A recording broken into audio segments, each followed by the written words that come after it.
ఊర్లో ఉన్న ఎమోషన్ అది పల్లెటూరు అవ్వచ్చు. నేను మా అమ్మమ్మ వాళ్ళ ఊరిలో పురుషోత్తపల్లి అనే గ్రామంలో నేను చూశాను. నా చిన్నప్పుడు అంతా అక్కడే గడిపాను నేను ఎక్కువ. మా ఊరు తాడేపల్లిగూడెం, అక్కడ అమ్మమ్మ వాళ్ళ ఊరు. 12 సంవత్సరాల జాతర నేను అక్కడే చూశాను అనమాట. అది నాకు అంటే నేను 12 సంవత్సరాల జాతర అనేటప్పటికి ఆ ఊరిలో చూస్తుంటే నేను నిజంగానే షాక్ అయిపోయి చూశాను.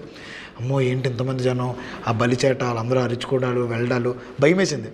సెకండ్ టైంకి వచ్చేటప్పటికి నేను కొంచెం నాకు ఏజ్ సేమ్ నా ఏజ్లోనే 6-8 ఇయర్స్లో జరిగింది. తర్వాత 18లో జరిగింది. మొన్న జరిగింది మళ్ళీ ఒక 1 ఇయర్ బ్యాక్ జరిగింది. అది కూడా 12 ఇయర్స్ 12 సేమ్ మన టైంలోనే ఆ సినిమాలో టైంలోనే. సో ఆ జాతర జరుగుతున్నంతసేపు అదో రకమైన ఎమోషన్ అనమాట. ఊరు మొత్తం వస్తుంది. ప్రతి ఊర్లోనే వాళ్ళ ఆడపడుచులు, వాళ్ళ పిల్లలు మావయ్యలు, తాతయ్యలు అందరూ కలిపి దగ్గర 1,00,000 మంది గ్యాదరింగ్ అంట. నేను 10,000 అన్నాను. మా తమ్ముడు చెప్తారు 1,00,000 మంది గ్యాదరింగ్ అంట మొన్న. అలాంటి ఊర్లు చాలా ఉన్నాయి ఇంకా.